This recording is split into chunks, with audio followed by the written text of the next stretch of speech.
Perkenalkan, pria tua ini bernama Turo. Karena memiliki banyak lahan, ia terkenal sebagai saudagar perkebunan di kampungnya. Hari itu, Turo mendapat telepon dari seorang wanita bernama Vanessa yang ingin memborong buah-buahan dari perkebunannya. Oleh karena itu, mereka pun membuat janji ketemuan dalam waktu dekat. Sementara itu, tanpa sepengetahuan Turo, di rumah anak angkatnya yang bernama Aldoy malah asik bermesraan dengan istri muda Turo. Istri muda itu bernama Cita. Scene pun berlanjut di sebuah kantor polisi di mana seorang atasan sedang bicara serius dengan anak buahnya yang bernama Floyd. Atasan tersebut menyuruh Floyd untuk menyelidiki kasus pencucian uang yang melibatkan seorang wanita bernama Vanessa. Suatu hari, Aldoy membujuk Cita untuk bekerja sama menghabisi Turo. Berhubung Cita ini dinikahi Turo secara sah, maka apabila pria tua itu tiada, Cita akan mendapatkan seluruh hartanya. Sementara Aldo yang hanya anak angkat tidak akan mendapat apa-apa. Malam harinya, Turo datang menemui Vanessa di sebuah kafe. Bukannya banyak bertanya tentang buah-buahan, Vanessa ini malah sibuk merayu Turo. Sementara Turo sendiri yang dasarnya memang pria mata keranjang, happy-happy saja digoda oleh wanita cantik seperti Vanessa. Meski tahu Turo sudah memiliki istri, Vanessa tetap nekat mengajak pria tua itu bermesraan. Tanpa sepengetahuan Turo dan Vanessa, dari tadi polisi Floyd sudah mengawasi mereka. Keesokan paginya, Aldoy memanas-manasi Cita yang sedang kesal karena suaminya tidak pulang ke rumah kemarin malam. Aldoy bilang Turo pasti sedang bersama wanita lain. Apa yang Aldoy bilang ternyata benar. Di perkebunan miliknya, Turo sedang bersama dengan Vanessa.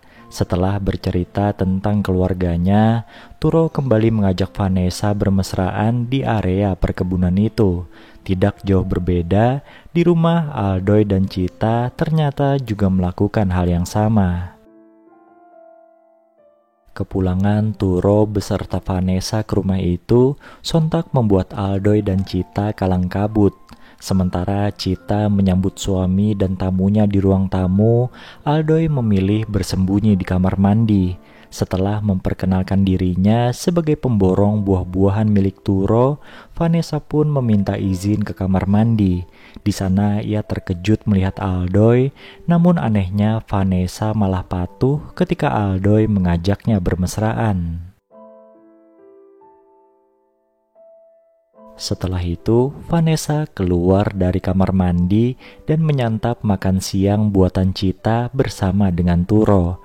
Nah, ketika mereka lengah, Cita mengeluarkan Aldoy dari kamar mandi. Karena tahu Turo dan Vanessa akan segera pergi, Aldoy dan Cita pun diam-diam masuk ke dalam mobil yang akan dipakai dua orang itu. Rencananya Aldoy dan Cita akan membuntuti mereka. Tak seberapa lama, mobil tersebut berhenti di area perkebunan. Beberapa menit setelah Turo dan Vanessa keluar dari mobil, Cita dan Aldoy pun menyusul mereka. Ternyata kecurigaan itu terbukti. Dengan mata kepalanya sendiri, Cita menyaksikan suaminya berselingkuh. Wanita cantik itu pun mengambil pisau dengan niat melukai Turo dan Vanessa. Beruntung dua peselingkuh itu berhasil selamat setelah Aldoy dan warga menghentikan Cita. Malam harinya, Turo meminta maaf pada Cita. Dengan segepok uang, ia merayu sang istri agar mau menerimanya kembali.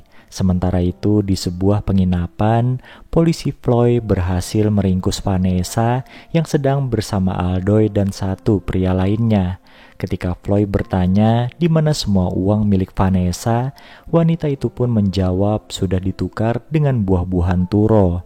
Floyd kemudian menyuruh Vanessa untuk membawa Turo ke hadapannya.